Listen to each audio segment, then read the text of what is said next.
Welcome back to another episode of Outward. This will be our 6th episode. And I think I'm going to do this one a little differently since it's mostly travel. I think I'm just going to talk about the state of the game, game balance, and what I find appealing or not appealing about this game and other similar action RPGs. Alright, so, let's go over basically the difficulty curve in Outward.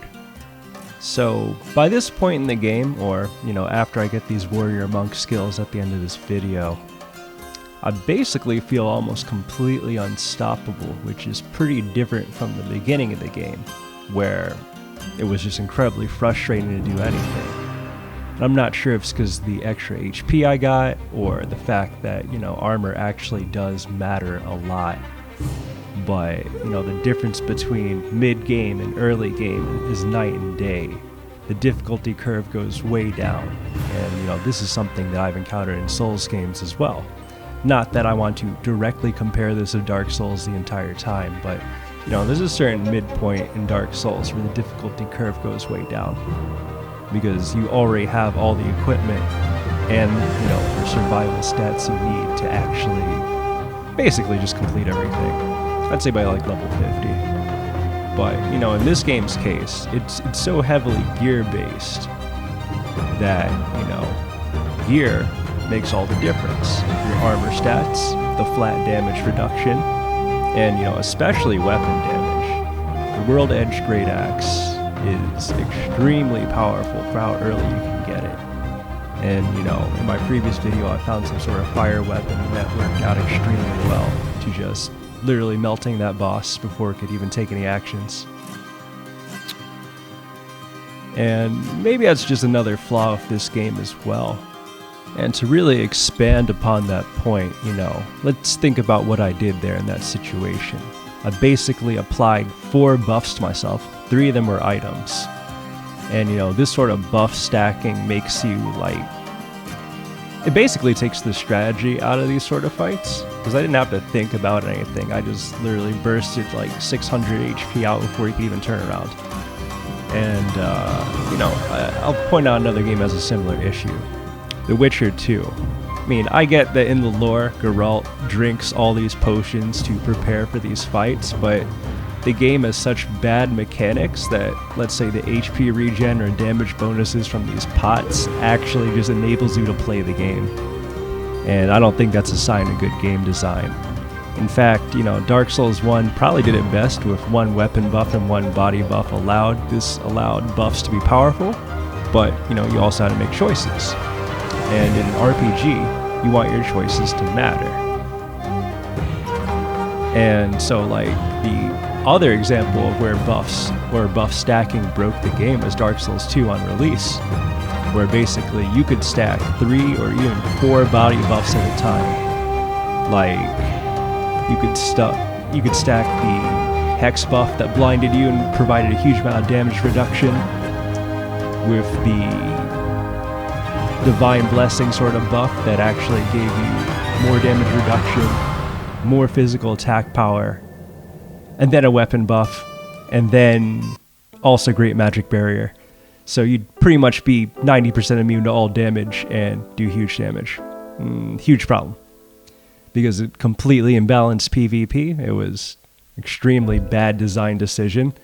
And so any game where you have that many active things going on, active effects going on, it's going to be a problem. It becomes impossible to balance these sort of interactions. I guess let's just circle back around to the World Edge Axe. So this game is just so heavily gear-based that it didn't matter how many passives I really had. That weapon was just a straight-up huge power spike. You don't even need Predator Leap or, the other good skills that I have to make it work. It just works because the base stats are higher than everything else. And, I've played another game that had a similar issue, Ender All Forgotten Stories. And basically, no matter how much you leveled your proficiency in a weapon, or even the perks themselves, the base damage of the weapon, like let's say between a steel sword and an netherite sword, you know, the steel sword's still gonna be shit at the end of the game, even if you're one-handed maxed out. So, you know, obviously the optimal strategy is run in, grab what you can, and run back out, and use that stuff for the huge base stats. So we're running into the same issue here. And, you know, on to other things about Outward. I really do like a lot of the ideas the game has. You know, on paper, they're great. Like, the death scenarios, for instance. Like, this is a really cool idea to, you know, not just have a standard game over, you respawn at the last checkpoint, but, you know, have different things happen when you die.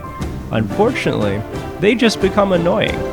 And at that point, you're going to take your suicide crab eye seeds and, you know, just attempt to go back to town.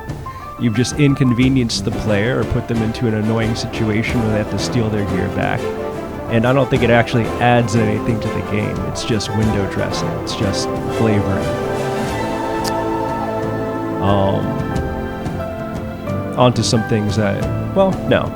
The other biggest issue is like the way the game handles stamina.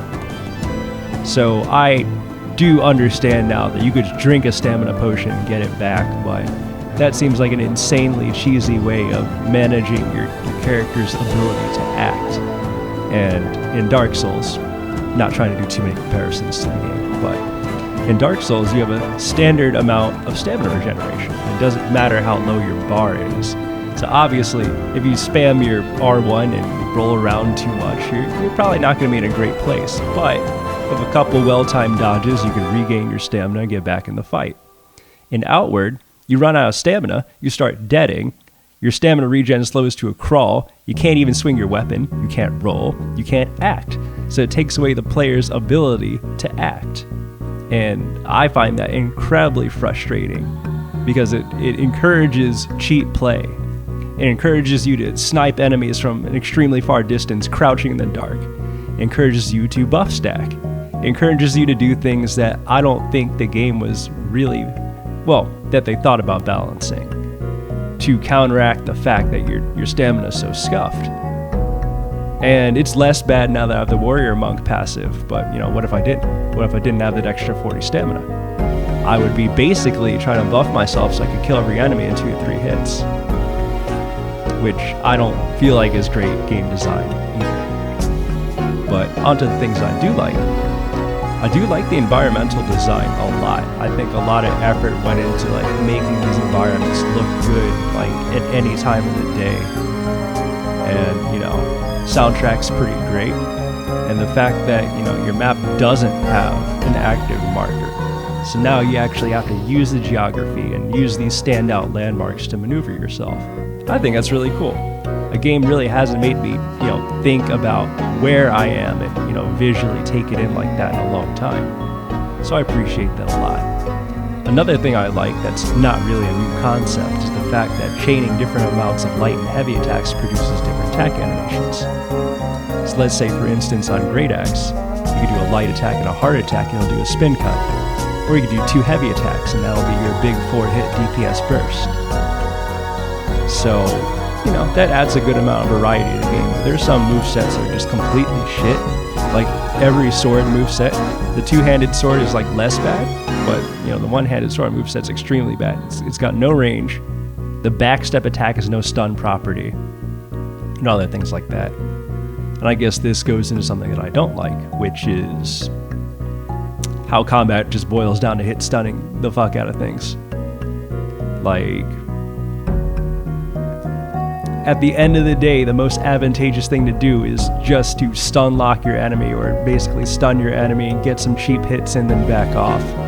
And the weapons that don't have hit stun or aren't fast enough are going to suffer immensely. So that does actually cut down your amount of viable weapons. Back to things I did like. The soundtrack is really great. It does get repetitive. I think they needed to make a couple more like tracks per zone, but like even, well, aside from the starting zone, I hate those soundtracks there, but you know, every other zone has some really great music, and if they had a couple different battle themes or exploration themes, you know, I would really enjoy that. well, I'm pretty much gonna let this play out until we get to monsoon, then I'll resume talking, so I'll see you then.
And let me just point out how beautiful monsoon actually looks at night. Like, this is visually very stunning.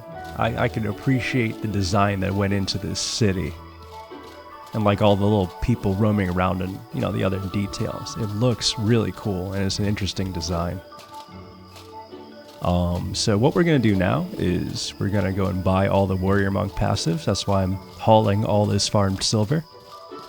And after that, we're going to go and join the holy mission.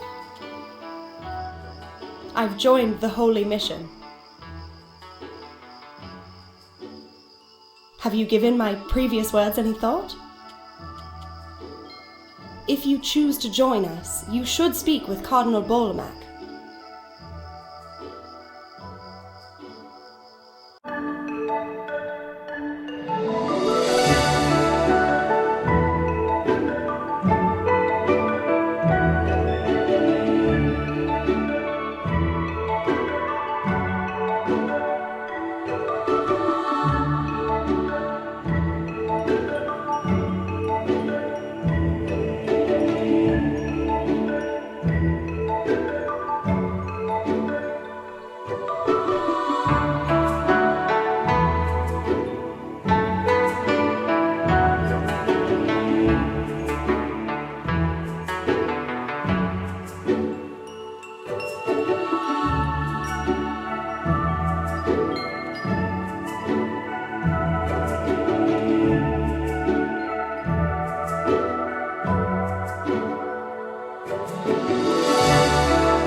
here we're taking our Warrior Monk subclass, and I'm going to take the Damage Resistance passive,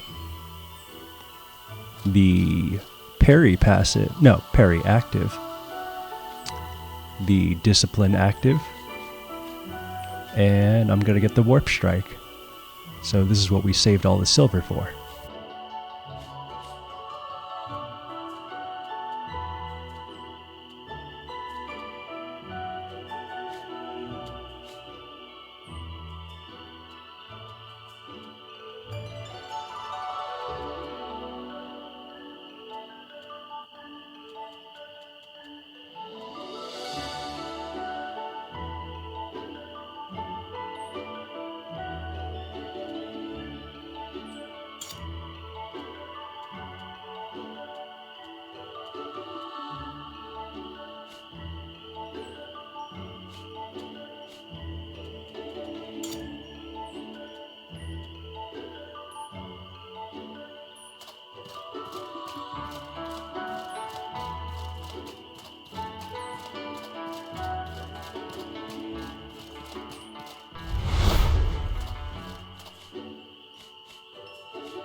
Well met, friend.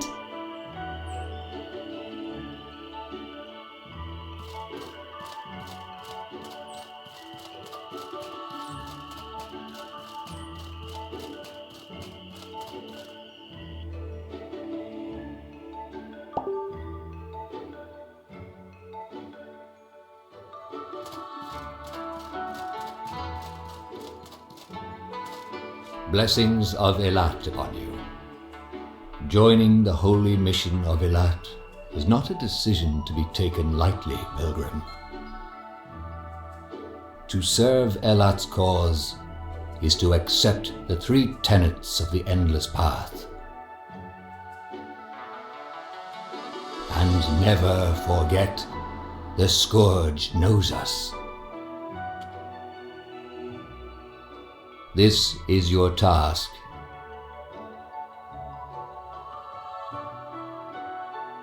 Listen well.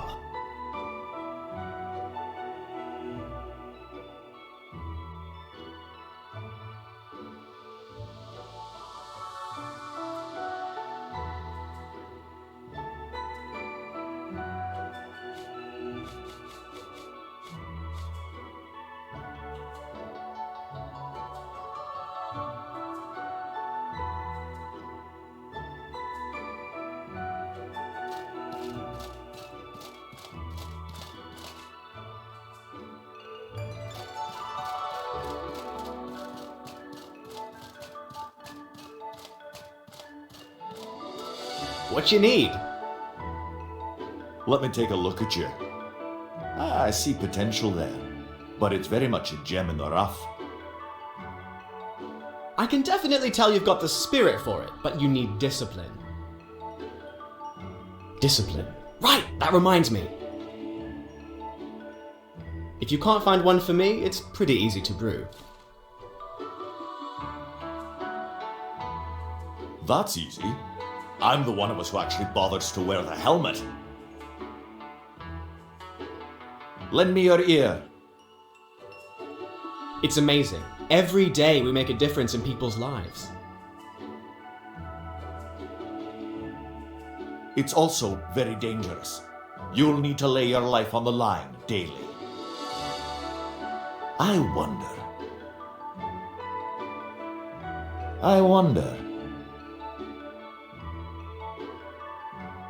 If you're thinking of replacing one of us, think again.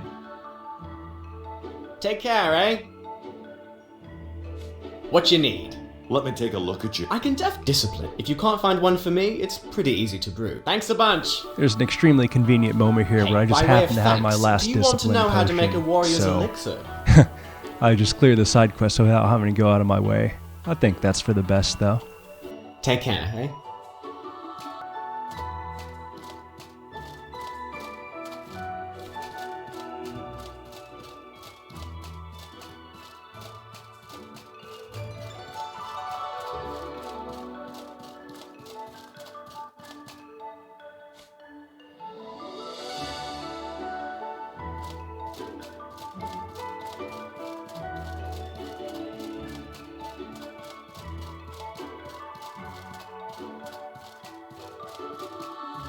I have called on Elat. He has been watching you.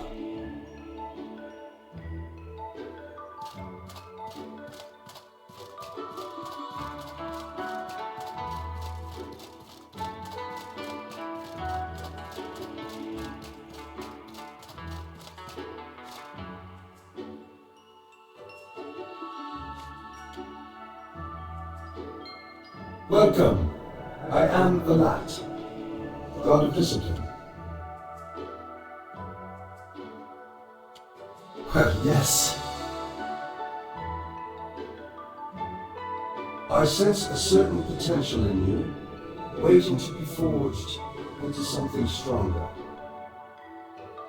Always remember the 3 pillars of our cause.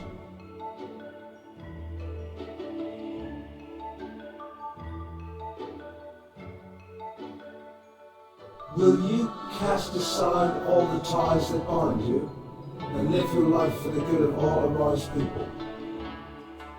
Ah, you're thinking. Good.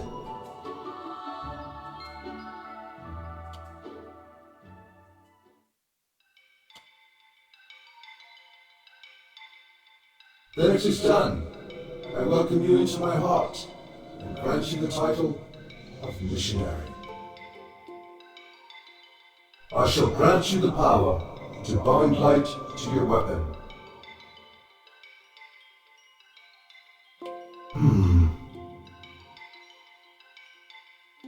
Elinara will give you tasks on my behalf. To narrow my focus to any precise place or person blinds me to events going on everywhere else. Please, listen.